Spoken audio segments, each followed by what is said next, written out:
Hi everyone, good evening. Ma'am, atuk una sing si show ngarang di khara lois khara songning gu kero tawgre. Du ki damak ma'am waro bi no hai du ngasi haijari the sing na message ta comment da yam phajdu wahi wata ga yorok tu yam nuai jadaba adu maina di ngasi di tobira no. Adu ngasi tamjari topic asi nang kanano ai kanano habni ko. Sida yam interesting orak pa yai. Masida kitang koi khangmina ba yak khradi dरकार लई सिने नि पिलिका सलाम इबुंग चाक चारबो okay I चाक तंखाय में चाजरे याम चाद्री तंखाय में चाजरे तब हलकु तंगारी okay लाचु नंबिरे thank you okay नंग कनानो आई कनानो highway ngasi ki topic si ko based on my channel ai channel sida mari siga ngasi di aina halaba male thank you hale ni pilika salam ai record thamjari ni ko ai Oke, ngasi kira kosi lagi re kalpana ngangom hello hello. Oke, ngasi di mayam ki pakum so dan aduma ayam pakum jana ko hona jage. Aduga ayam ko sa jage ngarang message thabira ko no ai dabu ke am yaw bodo do. To bira kan wasi mai jage. Ke tamu kari mathen jar ke ke ai kangso sa jare.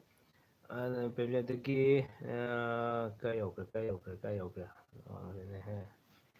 Oh, lati ay na hale ko sa okay. Okay, ada kyo buti na hala male. Message thara ko na nipilika salam na hala male ko. Rajkumar Gelis kay injang sa bung okay. Ay kang so sa jare sa mo ka sa gi ne. Yam sa di kitang manabi di sa ko ne. Ito ba halak budang ngari. Ngasi di ay tabak kitang am sa sure. From first morning dagi tuition matang chale then adagi school namuk chale after all school lor kanda isi abeman ngom okay sa gi live si nahang ge di yengbo phangdabani ngasi di yengba yengba okay yengba phangle sar yam nungai okay thank you chatombi yang thorok yam nungai jai okay abema then the guy okra then khulak po sadik okay brother की number तो पिरो ओ okay पिजर के आई हर के 70059 83396 70059 83396 अमुक है के 70059 83396 को प्रेमजीत तमु ngarang di aigi message ayang amat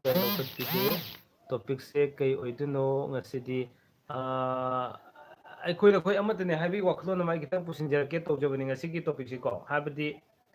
ꯉꯔꯥꯡꯒꯤ ꯀꯩꯅꯣꯗ ꯃꯦꯁꯦꯖ ꯑꯩ ꯃꯦꯁꯦꯖ ꯂꯧꯈꯠꯆꯈꯤꯗꯕ ꯌꯥꯝ ꯌꯥꯎꯕꯅꯦ ꯄ꯭ꯔꯦꯝꯖꯤꯠ ꯌꯨꯝꯅꯥꯝ ꯀꯣ ꯂꯧꯈꯠꯆꯗꯕꯒꯤ ꯃꯔꯝꯗꯤ ꯀꯩꯅꯣ ꯍꯥꯏꯔ ꯀꯥꯟꯗ ꯉꯔꯥꯡꯁꯤ ꯇꯁꯦꯡꯅ ꯍꯥꯏꯕ ꯀꯥꯟꯗ ꯆꯥꯛꯁꯨ ꯈꯔ ꯂꯥꯝꯖꯔꯛꯄ ꯑꯗꯨꯒꯤ ꯃꯊꯛꯇ ꯌꯥꯝꯅ ꯑꯩꯉꯣꯟꯗ ꯌꯥꯝ ꯁꯥꯎꯅꯤꯡꯒꯗꯕ ꯃꯦꯁꯦꯖ ꯈꯔ ꯂꯥꯛꯄ ꯍꯥꯏꯇꯥꯔꯦꯀꯣ ꯌꯥꯝ ꯍꯥꯏꯗꯤ ꯋꯥꯍꯪꯁꯨ ꯍꯪꯗꯕꯤꯗ ꯁꯨꯝ ꯄꯥꯕꯨꯡ ꯀꯔꯦꯝ ꯀꯊꯥꯏꯅꯕꯒꯤ ꯃꯑꯣꯡꯁꯨ ꯃꯥꯟꯕ ꯑꯩ ꯌꯥꯝ ꯍꯥꯟꯅꯗꯤ ꯌꯥꯝ ꯐꯅ ꯈꯜꯂꯝꯕꯅꯦ then adagi amuk koi chin thiba wahi amse message thajilakko nupi ne duko ai ko taw thamjari nupi ne nupi ngakane adudi sum ai sawningna ngang si lobjade mayam gidam ai kai gum khara dei tawjaram ge ne wakhalamda hono jare har kanda aduga fajidaba wahi wata ga lakpo dudi tang nuwajadaba babu ima asomdi yango asom kada aduna ngasi thamjarise aina tawjariba thabak mayam se gi kanadaba natte mayam ki ne du mayam ga iga unarisyo masisi nungaibagi sangsara mani haibagi wakhalon gi damakta nang kanano ai kanano habi topic che thamjabani ko aina tawjarise ai gi kanadaba natte habji kitang thamjige aduga ai gi kanadaba lambi chu kitang ai hujing ngasi dagi khong thangjen deba hujara bai tare ko mayam da sum khangan jige nahan aina video ma okay anh sai hajaram sore mathang chaluraga dan adagi thaba am chalure marketing kanogi company gi dan adu lorga tuition jam chalur halaga ai tuition lo bese just pung nipan nimidang pung nipan da tuition loi nipan lore la kan di mayam ga haktang un hobugi tanja du lodi yadabani na aduna ai kitang timing se ꯆꯥꯛ ꯆꯥꯕꯒꯤ ꯇꯥꯏꯃꯤꯡꯁꯦ ꯑꯩꯉꯣꯟꯗ ꯈꯤꯇꯪ ꯐꯪꯗꯕ ꯑꯗꯨꯒ ꯑꯆꯣꯏ ꯑꯄꯥ ꯄꯪꯆꯥ ꯆꯥꯁꯤꯜꯂꯛꯄꯅꯤꯅ ꯑꯩꯅ ꯈꯔ ꯊꯦꯡꯅꯁꯨ ꯆꯥꯅꯤꯡꯕꯒꯤ ꯀꯩꯅꯣ ꯇꯧꯋꯦ ꯑꯗꯨ ꯉꯁꯤꯗꯤ ꯈꯔꯁꯨ ꯆꯥꯁꯤꯟꯈ꯭ꯔꯕ ꯀꯥꯟꯗꯀꯣ ꯑꯩꯅ ꯊꯝꯖꯅꯤꯡꯕꯗꯤ ꯁꯤꯅꯤ ओके मैसेज खर लेरमेको आई खितंग लौजगे ओके केसिंग टॉपिक से ओके लेरे हेमराज जेंद्रे हेमराज लेंबिरे को ꯑꯩꯒꯤ ꯋꯥꯍꯪꯒꯤ ꯄꯥꯎꯈꯨꯝꯗꯤ ꯑꯗꯨꯝ ꯄꯤꯔꯝꯗ꯭ꯔꯦ ꯉꯔꯥꯡꯒꯤꯗ ꯉꯁꯤꯒꯤꯔ ꯍꯦꯝꯔꯥꯖ ꯉꯁꯤꯒꯤꯗꯤ ꯋꯥꯍꯪ ꯑꯇꯩ ꯂꯥꯛꯇ꯭ꯔꯤ ꯃꯥꯜꯂꯦ ꯉꯁꯤ ꯄꯤꯖꯒꯦ ꯀꯣ ꯑꯗꯨꯒ ꯃꯦꯁꯦꯖꯇ ꯂꯩꯈꯤꯕ ꯑꯣꯏꯔꯒꯅ ꯑꯗꯨꯝ ꯑꯩ ꯀꯩꯅꯣꯗ ꯋꯥꯆꯞꯇ ꯑꯣꯏꯔꯒꯅ ꯌꯦꯡꯖꯔꯛꯀꯦ ꯑꯃꯨꯛꯇꯪꯗꯤ ꯅꯤꯡꯁꯤꯡꯕꯤꯔꯣ ꯑꯗꯣ ꯑꯩ ꯃꯌꯥꯝꯗ ꯍꯥꯏꯖꯅꯤꯡꯉꯤꯁꯦ ꯑꯩ ꯃꯦꯁꯦꯖ ꯃꯌꯥꯝꯁꯦ ꯋꯥꯆꯞꯇ ꯑꯗꯒꯤ ꯌꯨꯇ꯭ꯌꯨꯕꯀꯤ ꯀꯃꯦꯟꯗ ꯃꯌꯥꯝꯁꯦ ꯑꯩ ꯔꯤꯄ꯭ꯂꯥꯏ ꯄꯤꯅ ꯂꯩꯕ ꯑꯩ ꯇꯁꯦꯡꯅ ꯑꯩ ꯅꯪꯖꯗ꯭ꯔꯤꯀꯣ ꯀꯅꯥꯒꯨꯝꯕ ꯃꯇꯝ ꯆꯥꯅ ꯐꯣꯟ ꯇꯧꯕꯤꯔꯛꯄꯁꯤꯡꯗꯣ ꯑꯗꯨꯃꯛ ꯑꯩ ꯂꯧꯈꯠꯆꯔꯦ ꯍꯥꯏꯔ ꯀꯥꯟꯗ ꯃꯇꯝ ꯍꯥꯏꯗꯤ ꯑꯟꯁꯥꯔꯗ ꯄꯤꯕ ꯉꯝꯅꯕ ꯁꯨꯝ ꯍꯣꯠꯅꯖꯒꯦ ꯈꯨꯗꯛꯇ ꯑꯩꯅ ꯌꯨꯝꯗ ꯂꯩꯕ ꯇꯥꯏꯃꯤꯡ ꯑꯣꯏꯔꯒꯗꯤ ꯐꯣꯟ ꯇꯧꯕꯤꯔꯒ ꯅꯤꯡꯁꯤꯡꯕꯤꯔꯛꯄ ꯃꯈꯩꯗ ꯑꯩ ꯑꯗꯨꯝ ꯈꯨꯗꯛꯇ ꯂꯣꯏꯁꯤꯟꯖꯅꯕ ꯍꯣꯠꯅꯖꯕꯅꯤ ꯑꯗꯣ ꯑꯩꯅ ꯉꯁꯤ ꯆꯠꯆꯔꯤꯕ ꯊꯕꯛꯁꯦ ꯑꯇꯩꯒꯤ ꯅꯠꯇꯦꯀꯣ ꯇꯁꯦꯡꯅ ꯍꯥꯏꯔꯀꯥꯟꯗ ꯅꯍꯥꯟ ꯑꯩꯅ ꯚꯤꯗꯤꯑꯣ ꯑꯃ ꯊꯥꯒꯠꯆꯈꯤꯕꯅꯤ ꯃꯇꯝ ꯀꯨꯏꯅ ꯑꯉꯥꯡ ꯑꯣꯏꯕ ꯉꯝꯂꯨꯗ꯭ꯔꯕ ꯀꯌꯥ ꯑꯃ ꯑꯉꯥꯡ ꯑꯣꯏꯕ ꯉꯝꯕꯒꯤ ꯃꯇꯥꯡꯗ ꯑꯉꯥꯡ ꯑꯣꯏꯔꯛꯄꯒꯤ ꯚꯤꯗꯤꯑꯣ ꯑꯃ ꯕ꯭ꯂꯣꯛ ꯑꯃ ꯁꯦꯝꯖꯈꯤꯕꯅꯤ ꯍꯥꯏꯔꯤꯕ ꯕ꯭ꯂꯣꯛꯇꯨ ꯁꯦꯝꯂꯕ ꯃꯇꯨꯡꯗ ꯑꯩꯁꯦ ꯃꯌꯥꯝꯁꯤꯅ ꯗꯤꯃꯥꯟ ꯑꯗꯨꯛꯀꯤ ꯃꯇꯤꯛ ꯂꯥꯛꯄ ꯍꯥꯏꯇꯥꯔꯦꯀꯣ ꯍꯥꯏꯔꯤꯕ ꯍꯤꯗꯥꯛꯇꯣ ꯑꯃꯨꯛꯇꯪ ꯑꯩꯉꯣꯟꯗ ꯄꯤꯕꯤꯔꯛꯑꯣ ꯍꯥꯏꯕꯅꯆꯤꯡꯕ ꯑꯗꯨꯗꯤ ꯑꯩꯁꯤ ꯃꯥꯏ ꯄꯥꯛꯄꯒꯤ ꯂꯝꯕꯤꯗꯨ ꯎꯕꯅꯤꯅ ꯅꯦꯠꯁꯦ ꯈꯔ ꯆꯠꯄꯦ ꯁꯥꯔ ꯑꯣꯀꯦ ꯅꯦꯠꯁꯦ ꯑꯩ ꯂꯥꯏꯚ ꯍꯦꯛ ꯊꯥꯔꯗꯤ ꯁꯤ ꯉꯥꯛꯇꯅꯦ ꯑꯗꯨꯅꯅꯦ ꯈꯤꯇꯪ ꯈꯪꯃꯤꯟꯅꯁꯦ ꯎꯄꯥꯏ ꯂꯩꯇꯦ ओके ꯑꯗꯨꯅ ꯑꯩ ꯉꯁꯤꯗꯤ ꯄꯣꯠ ꯆꯩ ꯌꯥꯝ ꯀꯛꯎꯔꯦ ꯄꯣꯠ ꯆꯩ ꯁꯤ ꯃꯌꯥꯝꯁꯦ ꯂꯣꯏ ꯀꯛꯎꯔꯦꯀꯣ ꯁꯤ ꯃꯌꯥꯝꯁꯦ ꯄꯣꯠ ꯆꯩꯁꯤ ꯂꯣꯏ ꯀꯛꯎꯔꯦ ꯉꯁꯤꯗꯤ ꯑꯩ ꯑꯦꯗꯚꯔꯇꯥꯏꯁ ꯇꯧꯕꯗꯤ ꯅꯠꯆꯗꯦꯀꯣ ꯆꯨꯝꯅ ꯈꯛꯀꯤ ꯉꯁꯥꯏꯒꯤ ꯑꯩꯅ ꯑꯉꯥꯡ ꯎꯅꯅꯕꯒꯤ ꯍꯤꯗꯥꯛ ꯑꯃ ꯑꯩꯅ ꯃꯌꯥꯝꯗ ꯎꯠꯊꯣꯛꯆꯈꯤꯕꯗꯣ ꯍꯤꯗꯥꯛ ꯆꯥꯔꯨꯔꯒ ꯃꯥꯏ ꯄꯥꯛꯂꯕꯁꯤꯡꯅ ꯍꯥꯏꯕꯗꯤ ꯑꯉꯥꯡ ꯀꯨꯏꯅ ꯑꯣꯏꯔꯨꯗ꯭ꯔꯕ ꯁꯤꯡꯅ ꯑꯉꯥꯡ ꯑꯣꯏꯔꯛꯄꯒꯤ ꯃꯥꯏ ꯄꯥꯛꯄꯒꯤ ꯃꯁꯛ ꯃꯁꯛ ꯍꯔꯥꯎꯕꯒꯤ ꯚꯤꯗꯤꯑꯣ ꯀꯌꯥꯗꯣ ꯊꯥꯒꯠꯂꯨꯔꯀꯥꯟꯗ ꯑꯩꯉꯣꯟꯗ ꯗꯤꯃꯥꯟꯁꯦ ꯌꯥꯝ ꯇꯧꯔꯛꯄꯗꯒꯤ ꯑꯩ ꯉꯁꯤ ꯄꯣꯠꯇꯣ ꯈꯔ ꯂꯧꯖꯔꯨꯕ ꯍꯥꯏꯇꯥꯔꯦꯀꯣ ꯌꯥꯝꯅ ꯐꯕ ꯍꯧꯖꯤꯛꯁꯤ ꯃꯁꯤ ꯑꯗꯨꯅ ꯑꯁꯤ ꯄꯣꯠꯁꯤꯡꯁꯤꯅ ꯃꯔꯝ ꯂꯧꯕ ꯆꯠꯂꯨꯕ ꯀꯥꯟꯗꯁꯨ ꯍꯦꯟꯅ ꯐꯕ ꯄꯣꯠ ꯆꯩꯁꯨ ꯌꯥꯝ ꯊꯦꯡꯅꯔꯝꯕ ꯍꯥꯏꯇꯥꯔꯦ ꯑꯗꯨꯅ ꯑꯩꯅ ꯎꯠꯊꯣꯛꯆꯔꯤꯁꯦ ꯁꯨꯝ ꯃꯁꯤꯒꯤ ꯀꯩꯅꯣꯁꯤ ꯁꯨꯝ ꯈꯪꯃꯤꯟꯅꯁꯦ ꯍꯥꯏꯕꯒꯤꯅꯤꯀꯣ ꯃꯌꯥꯝ ꯎꯕꯤꯔꯝꯕꯁꯨ ꯌꯥꯏ ꯁꯤꯒꯤ ꯀꯩꯅꯣꯁꯦ ꯁꯤ ꯎꯕꯤꯔꯝꯕꯁꯨ ꯌꯥꯏ ꯐꯥꯏꯇꯣ ꯂꯥꯏꯐꯀꯤ ꯀꯣ ꯅꯦꯆꯔꯦꯜ ꯁꯦꯜ ꯀꯩꯅꯣꯁꯦ ꯌꯥꯝ ꯐꯕ ꯄꯣꯠꯁꯛ ꯑꯃꯁꯨ ꯑꯣꯏꯕ ꯍꯥꯏꯇꯥꯔꯦ ꯃꯁꯤꯅꯀꯣ ꯃꯁꯤ ꯄꯣꯠꯁꯛ ꯍꯥꯏꯗꯤ ꯑꯩꯈꯣꯏꯒꯤ ꯃꯤꯑꯣꯏꯕꯗ ꯌꯥꯎꯔꯤꯕ ꯑꯩꯈꯣꯏꯒꯤ ꯁꯦꯜ ꯐꯪꯁꯟꯁꯤꯡꯁꯤ ꯐꯖꯅ ꯑꯁꯤꯕ ꯁꯦꯜ ꯑꯗꯒꯤ ꯐꯪꯁꯟ ꯐꯖꯅ ꯇꯧꯗꯕ ꯁꯦꯜ ꯑꯁꯤꯕꯒꯥꯁꯤ ꯃꯥꯅ ꯌꯥꯝ ꯐꯖꯅ ꯔꯤꯖꯦꯅꯦꯔꯦꯠ ꯇꯧꯔꯒ ꯑꯩꯈꯣꯏꯗ ꯑꯅꯥꯕ ꯂꯩꯍꯟꯗꯕ ꯀꯩꯅꯣꯁꯤꯡ ꯑꯣꯏꯕ ꯍꯥꯏꯇꯥꯔꯦ ꯌꯥꯝ ꯐꯕ ꯀꯩꯅꯣꯅꯦ ꯑꯩ ꯏꯁꯥꯁꯨ ꯆꯥꯖꯕ ꯍꯧꯔꯦꯀꯣ ꯑꯗꯨꯅ ꯑꯁꯤ ꯂꯧꯖꯔꯨꯕꯅꯤ ꯌꯥꯝ ꯂꯧꯔꯛꯏ ꯉꯁꯤꯗꯤ ꯑꯩ ꯀꯩꯅꯣꯁꯤ ꯉꯁꯤꯒꯤ ꯗꯤꯃꯥꯟꯁꯦ ꯑꯩꯉꯣꯟꯗ ꯌꯥꯝ ꯇꯧꯔꯛꯄ ꯍꯥꯏꯇꯥꯔꯦ ꯗꯤꯃꯥꯟ ꯇꯧꯔꯛꯄꯗꯤ ꯑꯩꯁꯤ ꯌꯥꯝ ꯂꯧꯖꯔꯨꯕꯅꯤ ꯍꯥꯏꯔꯤꯕ ꯄꯣꯠꯁꯤꯡꯁꯤꯀꯣ ओके अच्छा ये खबई चेगप का खबई चेगप कनाने हेन लुमदब अमता लेतीको आरके याई खोम्बा करिगुम्बा कांदा येकने हेन लुम्बा लई करिगुम्बा कांदा खबई चेगपने हेन लुम्बसु लई मागी तारेदुगी मखा पोले अदु लुमदबदि अमता लेबोंदिको सिगी मयामसी अई लौजरने ꯃꯌꯥꯝꯒꯤ ꯑꯄꯥꯝꯕꯒꯤ ꯃꯇꯨꯡ ꯃꯌꯥꯝꯒꯤ ꯗꯤꯃꯥꯟꯗꯣ ꯑꯩ ꯄꯤꯖꯔꯨꯒꯦ ꯍꯥꯏꯕꯒꯤꯗꯃꯛꯇ ꯊꯑꯣꯏꯅ ꯂꯧꯖꯔꯨꯕꯅꯤꯀꯣ ꯑꯩꯈꯣꯏ ꯇꯣꯉꯥꯟ ꯇꯣꯉꯥꯟꯕ ꯑꯅꯥꯕ ꯕꯤ.ꯄꯤ ꯅꯥꯕ ꯈꯣꯠꯄ ꯑꯗꯨꯅꯆꯤꯡꯕ ꯑꯗꯨꯒꯨꯝꯕ ꯀꯌꯥ ꯑꯃꯁꯨ ꯗꯦꯟ ꯑꯗꯒꯤ ꯗꯥꯏꯕꯦꯇꯤꯁ ꯅꯥꯕ ꯂꯣꯏꯅ ꯐꯔꯝꯕ ꯍꯥꯏꯇꯥꯔꯦ ꯁꯤꯒꯤ ꯄꯣꯠꯁꯛꯁꯤꯅꯀꯣ ꯑꯗꯨꯒꯤ ꯃꯁꯥ ꯐꯒꯠꯂꯛꯄꯅ ꯃꯔꯝ ꯑꯣꯏꯔꯒ ꯁꯤꯁꯤ ꯑꯩ ꯃꯌꯥꯝꯗ ꯑꯩ ꯀꯝꯄꯅꯤꯁꯤ ꯌꯥꯎꯖꯕꯒꯤ ꯅꯠꯇꯦꯀꯣ ꯆꯨꯝꯅ ꯃꯌꯥꯝꯗ ꯃꯇꯦꯡ ꯄꯥꯡꯖꯕ ꯃꯌꯥꯝꯅ ꯑꯩꯉꯣꯟꯗ ꯐꯣꯟ ꯇꯧꯕꯤꯔꯛꯄ ꯃꯌꯥꯝꯗꯨꯒꯤ ꯑꯩ ꯄꯤꯖꯔꯒꯦꯅ ꯈꯟꯖꯗꯅ ꯑꯩ ꯂꯧꯖꯔꯝꯃꯤ ꯄꯣꯠ ꯆꯩ ꯃꯌꯥꯝꯁꯦ ꯑꯗꯨ ꯌꯥꯝ ꯅꯨꯡꯉꯥꯏꯕꯗꯤ ꯑꯁꯤ ꯂꯧꯔꯨꯕ ꯀꯥꯟꯗ ꯑꯩꯅ ꯌꯥꯝ ꯄꯥꯝꯖꯕ ꯉꯁꯥꯏꯒꯤ ꯉꯁꯤ ꯑꯩ ꯂꯧꯖꯔꯨꯕꯁꯤꯡꯗꯨꯅꯤꯀꯣ ꯃꯅꯝꯁꯨ ꯌꯥꯝ ꯅꯨꯡꯁꯤꯌꯦ ꯐꯦꯁ ꯋꯥꯁ ꯊꯤ ꯅꯨꯡꯁꯤꯕ ꯌꯥꯅꯤ ꯃꯅꯝꯁꯤꯀꯣ ꯁꯤꯒꯤ ꯃꯥꯒꯤ ꯐꯥꯏꯇꯣ ꯂꯥꯏꯐꯀꯤ ꯀꯩꯅꯣꯁꯦ ꯌꯥꯝ ꯅꯨꯡꯁꯤꯕ ꯃꯅꯝꯁꯦ ꯐꯦꯁ ꯋꯥꯁ ꯃꯅꯝ ꯑꯗꯨꯒ ꯌꯥꯝ ꯐꯕ ꯌꯥꯅꯤꯗ ꯃꯃꯜꯁꯨ ꯌꯥꯝ ꯍꯣꯡꯉꯦ ꯗꯦꯟ ꯊꯥꯎꯁꯤ ꯁꯝ ꯍꯧꯗꯕꯁꯤꯡꯒꯤꯗꯤ ꯌꯥꯝ ꯊꯨꯅ ꯍꯧꯕ ꯌꯥꯅꯤꯀꯣ ꯁꯝ ꯍꯧꯕ ꯇꯞꯄ ꯁꯝ ꯀꯦꯟꯕ ꯌꯥꯗꯦ ꯑꯗꯨ ꯀꯩꯒꯤꯅꯣ ꯃꯃꯜ ꯀꯌꯥꯅꯣ ꯑꯣꯀꯦ ꯐꯥꯏꯇꯣ ꯂꯥꯏꯐ ꯀꯝꯄꯅꯤꯒꯤꯗꯨꯅꯤꯀꯣ ꯑꯩꯁꯦ ꯃꯌꯥꯝꯅ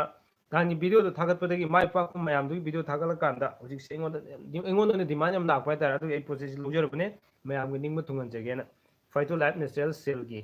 ꯀꯩꯅꯣꯁꯤ ꯑꯅꯥꯕ ꯌꯥꯝ ꯐꯩ ꯃꯉꯣꯟꯗꯀꯣ ꯑꯗꯨꯒ ꯁꯤꯒꯤ ꯑꯀꯦꯃꯧꯗ ꯍꯥꯏꯔꯒꯅ ꯁꯤ ꯐꯦꯁ ꯋꯥꯁ ꯌꯥꯝ ꯐꯕ ꯍꯥꯏꯇꯥꯔꯦ ꯇꯣꯉꯥꯟ ꯇꯣꯉꯥꯟꯕ ꯗꯥꯏꯕꯦꯇꯤꯁ ꯐꯔꯦ ꯗꯦꯟ ꯑꯗꯩ ꯑꯉꯥꯡ ꯎꯅꯔꯝꯗꯕ ꯀꯌꯥ ꯑꯉꯥꯡ ꯎꯅꯔꯦ ꯀꯔꯝꯍꯥꯏꯅꯅꯣ ꯍꯥꯏꯕ ꯃꯇꯝꯗ ꯑꯩꯈꯣꯏ ꯑꯅꯥꯕ ꯈꯨꯗꯤꯡꯃꯛ ꯂꯩꯍꯟꯗꯕ ꯄꯨꯟꯁꯤ ꯁꯥꯡꯗꯣꯛꯍꯜꯂꯦꯀꯣ nipa ama ai no adu gi video thagasrake ko nipa ama kamai to ge ga ma siram dai ku bu jol ro bane masai ku du si bu thami adu ma hingalak pa ganda ma gi nupi de hana nei kidra ba adu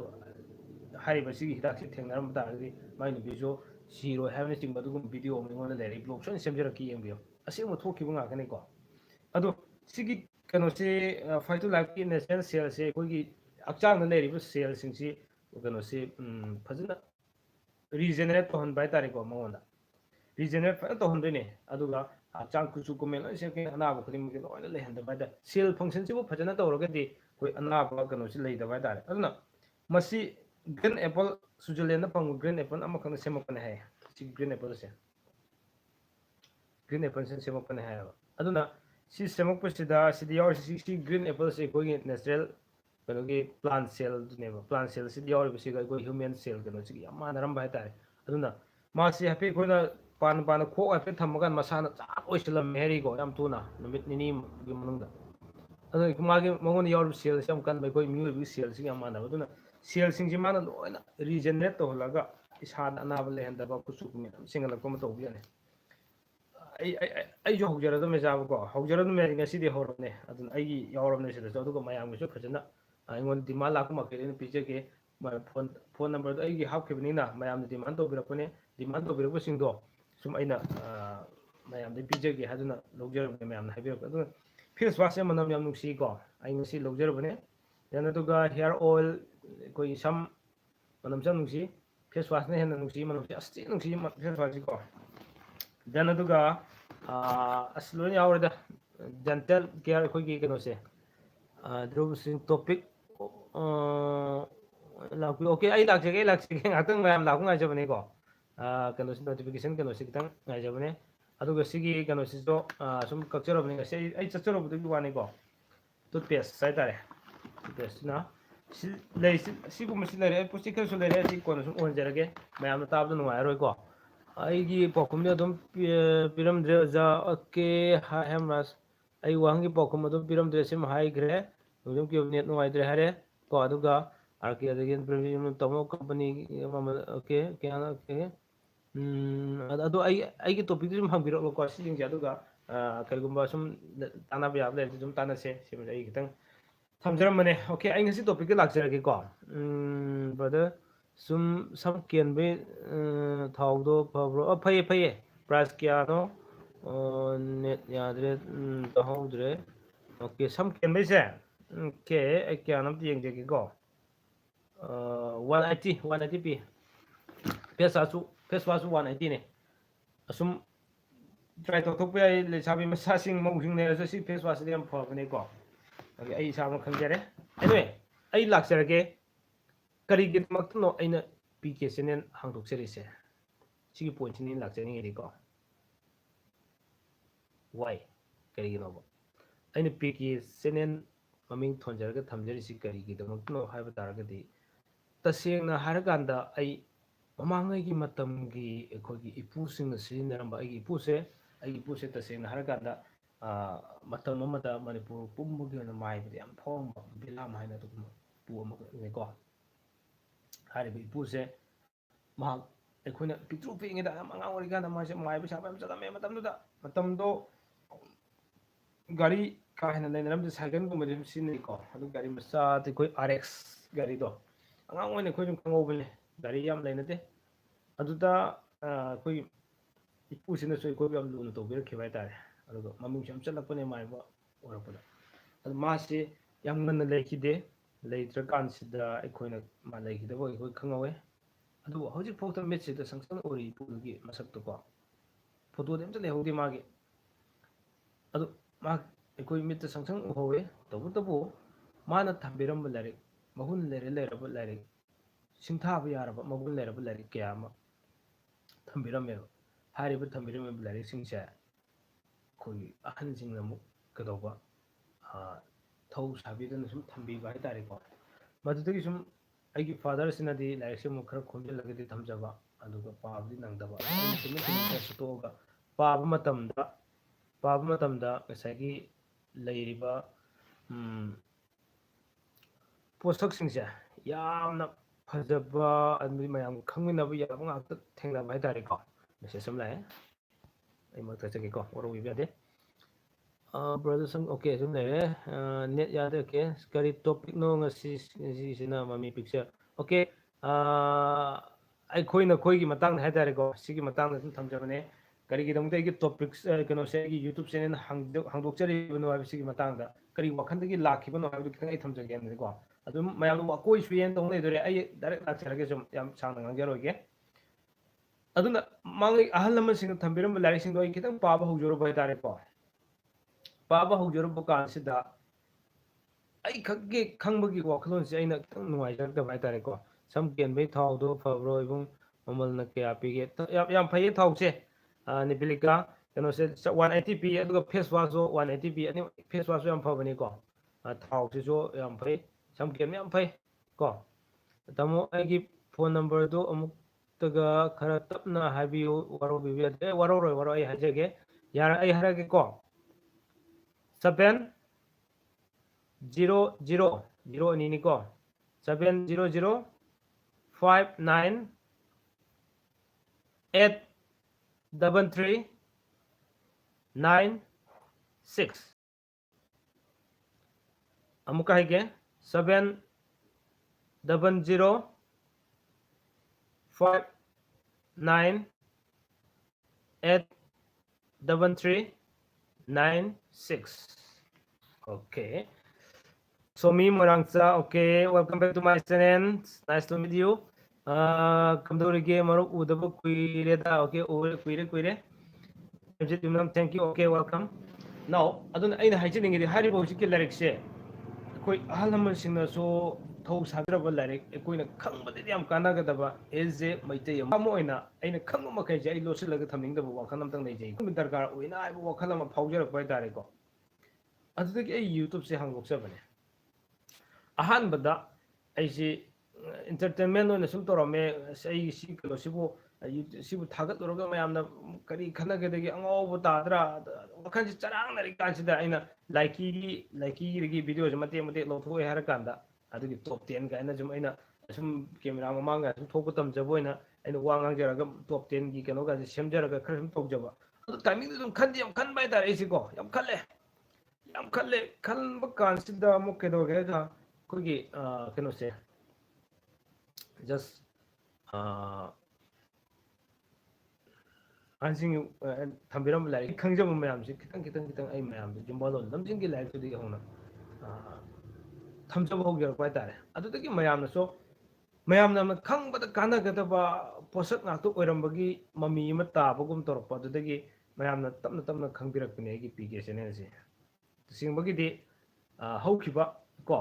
ꯑꯁꯤ ꯑꯥꯒꯁꯀꯤ ꯇꯥꯡ 9ꯗ ꯍꯥꯡꯗꯣꯛꯆꯈꯤꯕꯅꯦ ꯑꯁꯤꯒꯤ P K ꯆꯦꯅꯦꯜꯁꯦ ꯑꯗꯨꯒ ꯃꯌꯥꯝꯗ ꯈꯨꯗꯣꯜ ꯇꯝꯕ ꯍꯧꯖꯔꯛꯄꯅꯦ ꯑꯍꯥꯟꯕꯗ at least nearly ꯑꯩꯅ ꯍꯧꯖꯤꯛꯀꯤ ꯄꯤ ꯀꯦ ꯇꯣꯞ 10ꯗ ꯇꯧꯔꯤꯀꯥꯟꯁꯤꯗ ꯃꯌꯥꯝ ꯁꯛ ꯏꯈꯪ ꯈꯪꯅꯕꯤꯗꯦ ꯁꯕꯁꯀ꯭ꯔꯥꯏꯕꯔꯁꯨ 200ꯒ ꯁꯝꯊꯤꯡ ꯑꯗꯥꯏꯃꯨꯛ ꯂꯩꯕ ꯍꯥꯏꯇꯥꯔꯦꯀꯣ ꯑꯗꯨꯅ ꯃꯥꯜꯂꯤ ꯅꯦꯠ ꯆꯞꯄꯦ ꯑꯣꯀꯦ ꯅꯦꯠꯁꯤ ꯈꯤꯇꯪ ꯅꯨꯡꯉꯥꯏꯇ꯭ꯔꯦ ꯀꯩꯗꯧꯔꯝꯅꯣ ꯈꯪꯗꯦ ꯑꯩ ꯁꯤꯗꯗꯤ ꯐꯖꯅ ꯐꯪꯕ꯭ꯔꯥ ꯍꯥꯏꯅ ꯈꯜꯂꯦ ꯋꯥ ꯉꯥꯡꯕꯁꯨ ꯆꯠꯄ꯭ꯔꯥ ꯃꯌꯥꯝ ꯑꯝꯇꯪ ꯍꯥꯏꯕꯤꯔꯛꯑꯣ ꯋꯥ ꯉꯥꯡꯕꯁꯨ ꯆꯠꯄ꯭ꯔꯣ ꯑꯣꯀꯦ ꯍꯥꯏꯕꯤꯔꯛꯇ꯭ꯔꯦ ꯇꯥꯃꯣꯒꯤ ꯂꯩꯐꯝꯁꯦ ꯀꯗꯥꯏꯗꯅꯣ ꯑꯃꯨꯛꯀ ꯍꯥꯏꯕꯤꯌꯨ ꯅꯅꯥꯎ ꯅꯣꯡꯃ ꯂꯥꯛꯆꯒꯦ ꯑꯩ ꯍꯩꯔꯣꯛꯇꯒꯤꯅꯦ ꯍꯩꯔꯣꯛ ꯄꯥꯠ ꯃꯅꯤꯡ ꯂꯩꯀꯥꯏꯗꯒꯤꯀꯣ ꯄ꯭ꯔꯦꯝꯖꯤꯠ ꯑꯣꯀꯦ ꯐꯣꯟ ꯇꯧꯔꯣ ꯑꯗꯨ ꯁꯨꯝ ꯍꯥꯏꯅꯁꯦ ꯆꯞꯄꯦ ꯀꯪꯂꯩꯄꯥꯛ ꯂꯥꯏꯚ ꯑꯣꯀꯦ ꯈꯤꯇꯪ ꯅꯨꯡꯉꯥꯏꯖꯗ꯭ꯔꯦ ꯆꯞꯄꯦ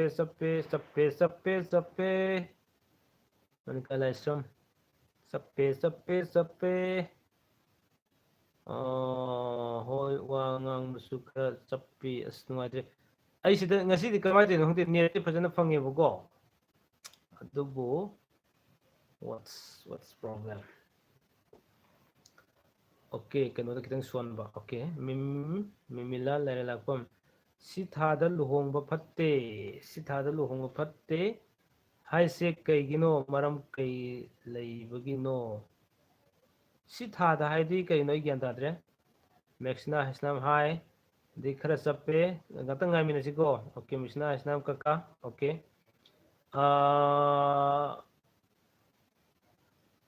ꯑꯗꯨꯅ ꯑꯗꯨꯒ ꯃꯇꯥꯡꯗ ꯚꯤꯗꯤꯑꯣ ꯁꯦꯝꯕꯤꯌꯣ ꯃꯤꯃꯤꯂꯥ ꯀꯔꯤ ꯃꯇꯥꯡꯒꯤ ꯍꯥꯏꯕꯅꯣ ꯍꯧꯖꯤꯛꯀꯤꯗꯣ ꯑꯣ ꯂꯨꯍꯣꯡꯕ ꯐꯩ ꯐꯠꯇꯦ ꯍꯥꯏꯕꯒꯤ ꯃꯇꯥꯡꯗꯣ ꯁꯣꯏꯗꯅꯃꯛꯀꯤ ꯁꯦꯝꯃꯛꯀꯦ ꯑꯗꯨꯗꯤ ꯑꯩꯅꯁꯨ ꯈꯟꯅ ꯂꯩꯕ ꯄꯣꯠꯅꯤꯀꯣ ꯀꯤꯔꯃꯂꯥ ꯗꯦꯕꯤ ꯍꯥꯏ ꯑꯣꯀꯦ ꯍꯥꯏ ꯄꯥꯏꯕꯝ ꯌꯥꯏꯕꯤ ꯑꯩꯉꯣꯟꯗꯗꯤ ꯆꯞꯇꯦ okay thank you Somi Moirangthem ꯆꯞꯄꯦ ꯑꯣꯀꯦ ꯀꯪꯂꯩꯄꯥꯛ ꯂꯥꯏꯞ ꯗꯤꯁꯦꯝꯕꯔ ꯊꯥꯗ ꯍꯥꯏꯗꯣꯏꯅꯦ ꯍꯥꯏꯔꯣ ꯁꯤꯕꯣ ꯗꯤꯁꯦꯝꯕꯔꯗ ꯍꯥꯏꯗꯣꯏꯅꯦ ꯑꯣꯀꯦ ꯁꯥꯟꯅꯕꯝꯒ ꯃꯉꯥꯡꯒꯁꯦ ꯌꯦꯛꯊꯣꯛꯄ꯭ꯔꯥ ꯃꯉꯥꯡꯗꯨꯅ ꯌꯦꯛꯅꯦ ꯁꯥꯟꯅꯐꯝꯗꯨꯅ ꯌꯨꯝꯅꯥꯛꯅꯤꯀꯣ ꯀꯤꯔꯃꯂꯥ ꯗꯦꯕꯤ ꯆꯞꯄꯦ ꯑꯩꯉꯣꯟꯗꯁꯨ ꯑꯣꯀꯦ ꯆꯞꯄꯦ ꯆꯞꯄꯦ ꯆꯞꯄꯦ ꯆꯞꯄꯦ ꯆꯞꯄꯦ ꯃꯤꯃꯤꯜꯂꯥ ꯂꯥꯏꯔꯦꯜꯂꯛꯄꯝ ꯍꯣꯏ ꯑꯗꯨꯅꯦ ꯑꯣꯀꯦ ꯀꯔꯤꯒꯤꯅꯣ ꯃꯥꯅ ꯉꯁꯤ ꯌꯥꯝ ꯆꯞꯏꯁꯤꯕꯣ ꯑꯩ ꯁꯥꯎꯅꯤꯡꯉꯛꯇꯣꯔꯦ ꯁꯤꯗꯤ ꯁꯣꯃꯤ ꯈꯔ ꯐꯈ꯭ꯔꯦ ꯃꯔꯨꯞ ꯌꯥꯔꯦ ꯑꯣꯀꯦ ꯊꯦꯡꯛ ꯌꯨ ꯑꯗꯨꯃꯥꯏꯅ ꯄꯥꯎ ꯄꯤꯕꯤꯔꯛꯄ ꯑꯣꯀꯦ ꯀꯝꯃꯨꯅꯤꯀꯦꯁꯟ ꯒꯦꯞ ꯑꯩꯈꯣꯏꯒꯤ ꯀꯩꯅꯣꯁꯦ ꯂꯩꯒꯗ꯭ꯔꯥ ꯌꯥꯝ ꯄꯥꯈꯠꯆꯕꯅꯤ ꯑꯣ ꯍꯩꯁꯅꯥꯝ ꯍꯥꯏꯕꯅꯦ ꯑꯣꯀꯦ ꯑꯩꯒꯤ ꯅꯝꯕꯔꯗ ꯊꯥꯕꯤꯔꯛꯑꯣ ꯑꯗꯨ ꯑꯩ ꯁꯨꯝ ꯍꯥꯏꯖꯔꯛꯀꯦ ꯗꯦꯟ ꯑꯗꯨꯒ ꯇꯥꯃꯣ ꯅꯨꯄꯤꯅ ꯁꯇꯔꯗꯦ ꯅꯨꯄꯥꯅ ꯃꯟꯗꯦ ꯁꯇꯔꯗꯦ ꯁꯟꯗꯦ ꯃꯟꯗꯦ ꯐꯠꯇꯦ ꯁꯣꯔꯤ ꯅꯨꯄꯥꯅ ꯃꯟꯗꯦꯕ ꯃꯟꯗꯦ ꯇ꯭ꯌꯨꯁꯗꯦ ꯋꯦꯅꯁꯗꯦ ꯊꯔꯁꯗꯦ ꯐ꯭ꯔꯥꯏꯗꯦ ꯁꯦꯇꯔꯗꯦ ꯐꯩ ꯐꯩ ꯐꯩ ꯐꯩ ꯐꯩ ꯐꯩ ꯐꯩ ꯐꯩ ꯐꯩ ꯐꯩ ꯐꯩ ꯁꯟꯗꯦ ꯐꯩ ꯐꯩ ꯃꯤꯃꯤꯂꯥ ꯑꯩꯗꯤ ꯆꯞꯇꯦ ꯊꯦꯡꯛ ꯌꯨ ꯃꯤꯃꯤꯂꯥ ꯈ꯭ꯔꯤꯁꯇꯤꯅꯥ ꯃꯌꯥꯡꯂꯥꯡꯕꯝ ꯀꯀꯥ ꯂꯣꯏꯇꯣꯡꯕꯝꯒ ꯃꯌꯥꯡꯂꯝꯕꯝꯒꯁꯦ ꯌꯦꯛꯊꯣꯛꯄ꯭ꯔꯣ ꯑꯣꯀꯦ ꯑꯩ ꯍꯧꯖꯤꯛ ꯌꯦꯡꯕ ꯌꯥꯔꯔꯣꯏ ꯑꯝꯇ ꯌꯦꯡꯕꯤꯌꯨ ꯑꯩꯒꯤ ꯅꯝꯕꯔꯗ ꯋꯥꯆꯞꯇ ꯃꯦꯁꯦꯖ ꯊꯥꯕꯤꯔꯛꯑꯣ ꯑꯗꯨꯒ ꯑꯩ ꯍꯥꯏꯖꯔꯛꯀꯦ ꯍꯧꯖꯤꯛ ꯅꯨꯃꯤꯗꯥꯡꯗ ꯌꯦꯡꯕ ꯌꯥꯖꯗꯦ ꯑꯣꯀꯦ ꯑꯩ ꯉꯁꯤꯗꯤ ꯀꯩꯅꯣꯝ ꯍꯥꯏꯖꯒꯦ ꯑꯩꯅ ꯔꯦꯀꯣꯔꯠ ꯁꯨꯝ ꯊꯝꯖꯔꯤꯀꯣ ꯔꯦꯀꯣꯔꯠ ꯊꯝꯖꯔꯤ ꯃꯤ ꯑꯃꯅ ꯑꯩꯒꯤ ꯂꯥꯏꯚ ꯊꯥꯔꯛꯄꯗ ꯈ꯭ꯋꯥꯏꯗꯒꯤ ꯍꯥꯟꯅ ꯂꯥꯏꯠꯁꯨ ꯅꯝꯕꯤꯕ ꯑꯗꯩ ꯍꯥꯟꯅꯁꯨ ꯊꯣꯛꯄꯤꯔꯛꯄ ꯃꯤꯗ ꯑꯩ ꯔꯦꯀꯣꯔꯠ ꯁꯨꯝ ꯊꯝꯖꯔꯤꯀꯣ ꯃꯤ ꯑꯃꯅ ꯃꯉꯥꯔꯛꯇꯪ ꯁꯨꯔꯛꯄ ꯀꯥꯟꯗ ꯑꯩ ꯀꯦꯂꯦꯟꯗꯔ ꯑꯃ ꯄ꯭ꯔꯥꯏꯖ ꯄꯤꯖꯗꯣꯏꯅꯦ ꯀꯦꯂꯦꯟꯗꯔ ꯑꯃ ꯄ꯭ꯔꯥꯏꯖ ꯄꯤꯒꯅꯤꯀꯣ ꯄꯥꯏꯊꯣꯛ ꯂꯥꯏꯐꯀꯤ ꯀꯦꯂꯦꯟꯗꯔ ꯑꯃ ꯑꯩ ꯄ꯭ꯔꯥꯏꯖ ꯄꯤꯗꯣꯏꯅꯤ ꯀꯦꯂꯦꯟꯗꯔ ꯑꯣꯀꯦ ꯑꯁꯤꯒꯤ ꯄ꯭ꯔꯥꯏꯖ ꯑꯃ ꯑꯩ ꯁꯣꯏꯗꯅ ꯄꯤꯖꯒꯅꯤ ꯗꯦꯟ ꯑꯗꯨꯒ ꯉꯝꯖꯔꯒꯗꯤ ꯄꯩꯁꯥꯁꯨ ꯍꯥꯞꯄꯛꯄ ꯌꯥꯏꯀꯣ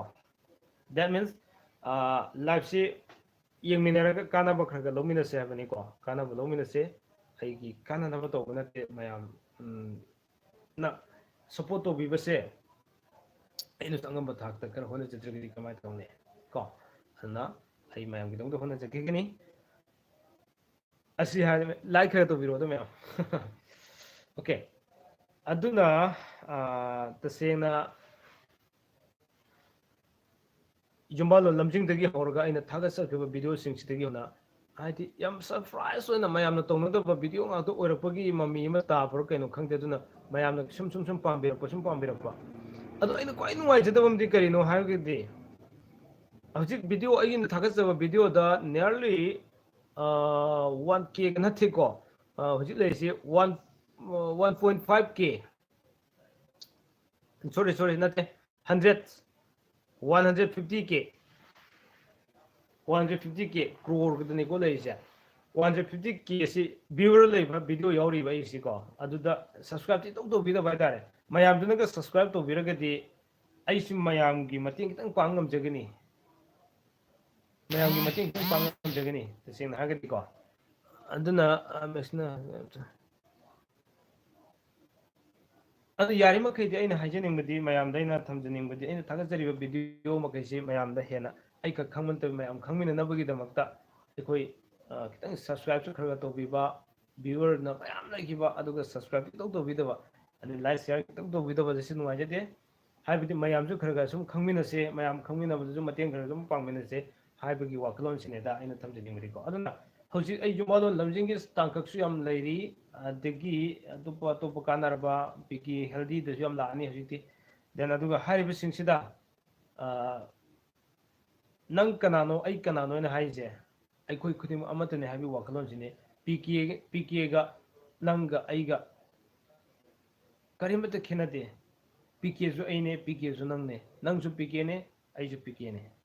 ꯁꯤꯅꯤꯗ ꯑꯩꯅ ꯍꯥꯏꯖꯅꯤꯡꯕꯗꯤꯀꯣ ꯃꯌꯥꯝꯒꯤꯗꯃꯛꯇ ꯊꯝꯖꯕ ꯄꯤ ꯀꯦꯅꯤ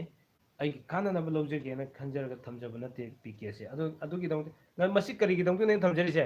ꯉꯔꯥꯡꯒꯤ ꯂꯥꯏꯐꯇ ꯌꯥꯝꯅ ꯐꯖꯗꯕ ꯃꯦꯁꯦꯖ ꯀꯌꯥ ꯑꯃ ꯌꯥꯎꯕꯤꯔꯛꯄ ꯀꯣ ꯑꯇꯩꯒꯤꯗꯤ ꯅꯠꯇꯦ ꯑꯩꯅ ꯄꯥꯕ ꯑꯣꯟꯅꯅ ꯄꯥꯕꯒꯤ ꯑꯣꯏꯔꯝꯕꯁꯨ ꯌꯥꯏꯀꯣ ꯑꯩ ꯍꯟꯖꯤꯟ ꯍꯟꯖꯤꯟꯅꯗꯤ ꯌꯦꯡꯕꯅꯦ ꯑꯗꯨꯕꯨ ꯑꯗꯨꯃꯥꯏꯅ ꯁꯨꯝ ꯇꯥꯕ ꯍꯥꯏꯇꯥꯔꯦ ꯑꯗꯣ ꯀꯃꯦꯟ ꯍꯥꯏꯕꯁꯤꯇꯕꯨ ꯁꯝꯅ ꯏꯟꯅꯕ ꯀꯌꯥ ꯑꯃꯁꯨ ꯌꯥꯎꯋꯤꯗꯅ ꯑꯗꯨꯗ ꯁꯦꯔꯥꯟꯅꯅ ꯆꯠꯄ ꯑꯣꯏꯔꯝꯕꯁꯨ ꯌꯥꯏ ꯇꯧꯕꯃꯛꯄꯨ ꯍꯦꯟꯅ ꯃꯔꯨ ꯑꯣꯏꯕ ꯍꯪꯕꯤꯔꯛꯄ ꯀꯥꯟꯗꯗꯤ ꯃꯄꯨꯡ ꯐꯥꯅ ꯍꯪꯕꯤꯔꯛꯄꯅ ꯐꯩ ꯁꯤ ꯑꯩ ꯍꯥꯏꯖꯒꯦ ꯑꯗꯨꯅ ꯑꯩꯉꯣꯟꯗ ꯌꯥꯝ ꯆꯩꯔꯛꯄ ꯑꯗꯩ ꯊꯤꯅ ꯉꯥꯡꯉꯛꯄ ꯑꯩ ꯊꯥꯒꯠꯄꯤꯔꯛꯄ ꯅꯨꯡꯁꯤꯕꯤꯔꯛꯄ so many ꯍꯥꯏꯔꯤꯕ ꯃꯌꯥꯝꯁꯤꯡꯁꯦ ꯑꯩꯕꯨ ꯆꯩꯕꯤꯔꯛꯄ ꯇꯥꯔꯒꯁꯨ ꯑꯩꯕꯨ ꯉꯥꯡꯕꯤꯔꯛꯄ ꯇꯥꯔꯒꯁꯨ ꯑꯩꯅ ꯇꯧꯔꯤꯁꯦ ꯑꯩ ꯃꯌꯥꯝꯒꯤꯗꯃꯛꯇꯅꯤꯀꯣ ꯑꯩꯕꯨ ꯆꯩꯕꯤꯔꯛꯏꯕ ꯑꯩꯕꯨ ꯉꯥꯡꯕꯤꯔꯛꯏꯁꯦ ꯑꯩꯒꯤ ꯑꯁꯣꯏꯕ ꯈꯪꯍꯟꯕꯤꯔꯛꯄꯅꯤꯀꯣ ꯍꯥꯏꯅ ꯈꯜꯂꯒ ꯈꯨꯗꯤꯡꯃꯛ ꯑꯩ ꯑꯦꯛꯁꯦꯞ ꯇꯧꯕꯅꯦꯕ ꯑꯗꯨꯕꯨ ꯈ꯭ꯋꯥꯏꯗꯒꯤ ꯁꯥꯎꯅꯤꯡꯕꯗꯤ ꯃꯤ ꯑꯃꯅ ꯋꯥ ꯉꯥꯡꯉꯤꯀꯥꯟꯗ ꯆꯤꯟ ꯊꯤꯖꯤꯜꯂꯛꯄꯒꯨꯝꯕꯀꯣ ꯌꯥꯝ ꯐꯖꯗꯕ ꯑꯗꯨꯒꯨꯝꯕ ꯀꯥ ꯌꯥꯎꯔꯛꯄꯁꯤꯗꯤ ꯌꯥꯝ ꯅꯨꯡꯉꯥꯏꯖꯗꯦ ꯑꯗꯨ ꯁꯨꯝ ꯃꯌꯥꯝ ꯇꯤꯜꯂꯒꯗꯤ ꯈꯔꯗꯤ ꯁꯨꯝ ꯌꯥꯎꯕ ꯇꯥꯕꯅꯦ ꯁꯨꯝ ꯈꯪꯖꯩ ꯑꯗꯣ ꯑꯩ ꯊꯣꯏꯗꯣꯛꯅ ꯑꯇꯩ ꯍꯥꯏꯅꯤꯡꯉꯥꯏ ꯂꯩꯕꯗꯤ ꯊꯝꯖꯅꯤꯡꯕ ꯇꯣꯄꯤꯛꯄꯨꯗꯤ ꯂꯩꯔꯤꯅꯤꯀꯣ ꯑꯗꯣ ꯉꯁꯥꯏꯒꯤ ꯇꯁꯦꯡꯅ ꯍꯥꯏꯔꯀꯥꯟꯗ ꯃꯌꯥꯝꯁꯤꯅ ꯑꯩꯉꯣꯟꯗ ꯌꯦꯡꯕꯤꯔꯤꯕ ꯃꯤꯠꯌꯦꯡ ꯊꯝꯕꯤꯔꯤꯕ ꯅꯨꯡꯁꯤꯕꯤꯔꯤꯕ ꯃꯌꯥꯝꯁꯤꯡꯁꯦ ꯑꯩ ꯄꯨꯟꯁꯤꯒꯤ ꯀꯥꯎꯖꯔꯣꯏ ꯑꯗꯨꯅ तसेंना हारकांदा अखोइसे हेल्दी फैमिली तुलसी ब्लॉग हजिसो असिम लाइव थारी काना मेसेज याम लाए तो इसी मेसेज सो मेनी मेसेज लाए को अदो लाइव मेसेज सिंची कनो तो WhatsApp तो लापने WhatsApp तो लापसे सी टाइमिंग से तो WhatsApp देन अदगी फोन तौसिलबसु पंगाय मने को ꯑꯌꯨꯛ ꯅꯨꯡꯊꯤꯟꯗꯩ ꯐ꯭ꯔꯤ ꯂꯩꯕ ꯀꯥꯟꯗ ꯐꯣꯟꯁꯨ ꯇꯧꯕꯤꯔꯛꯇꯕ ꯑꯗꯒꯤ ꯂꯥꯏꯚ ꯊꯥꯔ ꯀꯥꯟꯗ ꯐꯣꯟ ꯇꯧꯕꯤꯔꯛꯄ ꯃꯔꯣꯟ ꯑꯃ ꯁꯤꯒꯨꯝꯕꯁꯨ ꯌꯥꯎꯗꯕꯗꯤ ꯅꯠꯇꯦ ꯑꯦꯅꯤꯋꯦ ꯊꯣꯛꯏꯕ ꯁꯤ ꯈꯨꯗꯤꯡꯃꯛꯁꯦ ꯃꯌꯥꯝꯒꯤ ꯀꯩꯅꯣ ꯉꯥꯛꯇꯅꯦ ꯊꯣꯏꯅ ꯑꯀꯥꯏꯕ ꯂꯩꯇꯦ ꯑꯗꯨꯃꯛꯄꯨ ꯑꯩꯈꯣꯏ ꯍꯤꯡꯂꯤꯉꯩ ꯃꯇꯝꯁꯤꯗ ꯑꯩ ꯈꯛꯀꯤ ꯀꯥꯟꯅꯕ ꯊꯕꯛ ꯇꯧꯕꯤꯒꯅꯣ ꯃꯌꯥꯝꯒꯤ ꯀꯥꯟꯅꯅꯕ ꯊꯕꯛꯁꯨ ꯑꯗꯨꯃꯛ ꯇꯧꯃꯤꯟꯅꯁꯤ ꯉꯁꯤ ꯑꯩꯅ ꯀꯔꯤꯒꯤꯗꯃꯛꯇꯅ ꯑꯩꯅ ꯁꯤꯒꯤ ꯐꯥꯏꯠꯁꯨ ꯂꯥꯏꯐꯀꯤ ꯀꯩꯅꯣꯁꯨ ꯑꯩꯅ ꯐꯍꯟꯖꯈ꯭ꯔꯦ ꯑꯗꯨꯅ ꯃꯁꯤ ꯇꯉꯥꯏ ꯐꯗꯅ ꯑꯩ ꯌꯨꯇ꯭ꯌꯨꯕꯇ ꯊꯥꯒꯠꯆꯔꯒ ꯃꯌꯥꯝꯒꯤ ꯃꯇꯦꯡ ꯄꯥꯡꯖꯒꯦ ꯍꯥꯏꯅ ꯈꯟꯖꯕꯒꯤꯗꯃꯛꯇ ꯑꯩꯅ ꯊꯥꯒꯠꯆꯈꯤꯕꯅꯦꯕꯀꯣ ꯃꯁꯤ ꯄꯣꯠꯁꯤ ꯐꯔꯦ ꯈꯪꯕꯅꯦ ꯐꯔꯦ ꯈꯪꯉꯦ ꯆꯞ ꯆꯥꯅ ꯑꯩ ꯄ꯭ꯔꯥꯛꯇꯤꯀꯦꯜ ꯇꯧꯔꯦ ꯌꯦꯡꯖꯔꯦ ꯏꯚꯟ ꯍꯧꯖꯤꯛ ꯄ꯭ꯔꯥꯏꯁꯦꯁ ꯇꯧ ꯂꯩꯔꯤꯕ ꯀꯌꯥ ꯅꯦꯠꯁꯤ ꯅꯨꯡꯉꯥꯏꯔꯛꯇ꯭ꯔꯦ ꯑꯩ ꯊꯣꯏꯗꯣꯛꯅ ꯍꯧꯖꯤꯛ ꯃꯥꯏꯔꯛꯄꯁꯤꯡꯗꯣ ꯀꯔꯤꯒꯤ ꯍꯪꯕꯤꯒꯗꯕ ꯂꯩꯔꯤ ꯑꯗꯨꯗ ꯈꯤꯇꯪ ꯎꯅꯔꯝꯃꯒ ꯂꯣꯏꯁꯤꯟꯁꯦ ꯍꯧꯖꯤꯛꯀꯥꯟꯁꯤ ꯌꯥꯝ ꯀꯨꯏꯅ ꯂꯥꯏꯚ ꯊꯥꯕꯁꯤ ꯈꯤꯇꯪ ꯋꯥꯖꯕ ꯍꯥꯏꯇꯥꯔꯦ ꯑꯩꯉꯣꯟꯗꯀꯣ ꯑꯗꯨꯅ ꯃꯔꯝ ꯑꯣꯏꯔꯀꯥꯟꯗ करी ओके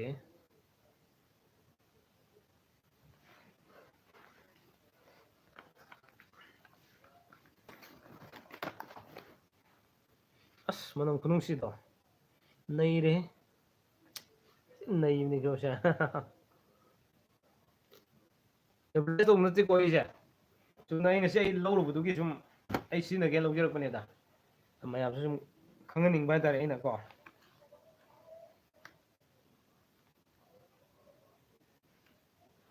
okay ꯑꯗꯣ ꯃꯌꯥꯝ ꯉꯁꯤꯒꯤꯗꯤ ꯀꯥꯏꯅꯔꯁꯦ ꯑꯩ ꯍꯌꯦꯡꯗꯤ ꯌꯥꯝ ꯐꯖꯕ ꯇꯣꯄꯤꯛ ꯑꯃ ꯄꯨꯖꯔꯛꯀꯦꯀꯣ ꯑꯩ ꯕ꯭ꯂꯣꯛ ꯁꯦꯝꯕ ꯈꯤꯇꯪ ꯅꯪꯖꯗꯕ ꯍꯥꯏꯇꯥꯔꯦ ꯍꯧꯖꯤꯛꯁꯦ ꯕ꯭ꯂꯣꯛ ꯁꯦꯝꯕꯁꯤ ꯅꯪꯒꯅꯤ ꯑꯗꯨꯒ ꯃꯔꯨꯑꯣꯏꯕ ꯃꯈꯩꯗꯤ ꯑꯩ ꯃꯇꯝ ꯆꯥꯅ ꯑꯗꯨꯝ ꯇꯧꯖꯔꯛꯀꯦ ꯑꯗꯨꯒ ꯉꯁꯥꯏ ꯍꯥꯏꯕꯤꯔꯛꯄ ꯂꯨꯍꯣꯡꯕ ꯐꯕ ꯐꯠꯇꯕꯒꯤ ꯃꯇꯥꯡꯗꯣ ꯑꯗꯨꯁꯨ ꯑꯩ ꯁꯣꯏꯗꯅꯃꯛꯀꯤ ꯁꯦꯝꯖꯔꯛꯑꯒꯦ ꯕ꯭ꯂꯣꯛ ꯑꯩꯅꯁꯨ ꯍꯥꯟꯅ ꯈꯟꯖꯔꯝꯕ ꯄꯣꯠꯅꯦ ꯑꯗꯨꯒ ꯃꯌꯥꯝꯅ ꯊꯝꯍꯟꯖꯅꯤꯡꯕ ꯀꯩꯅꯣꯁꯤꯡꯗꯣ ꯕ꯭ꯂꯣꯛꯁꯤꯡꯗꯣ ꯑꯁꯤꯃ ꯁꯦꯝꯕꯤꯔꯛꯑꯣ ꯑꯁꯤꯅ ꯁꯦꯝꯕꯤꯔꯛꯑꯣ ꯍꯥꯏꯕꯅꯆꯤꯡꯕꯗꯣ ꯌꯥꯔꯤꯃꯈꯩꯗꯤ ꯑꯩꯅ ꯍꯥꯏꯖꯅꯤꯡꯕꯗꯤ ꯑꯩꯒꯤ WhatsAppꯇꯁꯨ ꯈꯔ ꯊꯥꯕꯤꯔꯛꯑꯣ ꯑꯗꯨꯒꯨꯝꯕꯁꯤꯡꯗꯨꯗꯤꯀꯣ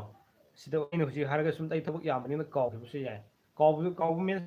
ꯉꯁꯤ ꯇꯧꯒꯗꯕ ꯊꯕꯛꯇꯣ ꯍꯌꯦꯡ ꯑꯣꯏꯅ ꯇꯧꯔꯛꯄ ꯍꯥꯏꯇꯥꯔꯦ ꯑꯗꯨꯒꯨꯝꯕ ꯌꯥꯎꯔꯛꯄꯁꯨ ꯑꯗꯨꯝ ꯌꯥꯏ ꯑꯗꯨꯅ ꯃꯌꯥꯝꯅ ꯊꯣꯏꯗꯣꯛꯅ ꯋꯥꯔꯧꯕꯤꯗꯅ ꯍꯥꯏꯇꯥꯔꯦꯀꯣ ꯑꯩꯈꯣꯏꯒꯤ ꯊꯝꯍꯟꯅꯤꯡꯕ ꯌꯨꯝꯕꯥꯜ ꯂꯝꯖꯤꯡꯗ ꯍꯥꯞꯍꯟꯅꯤꯡꯕ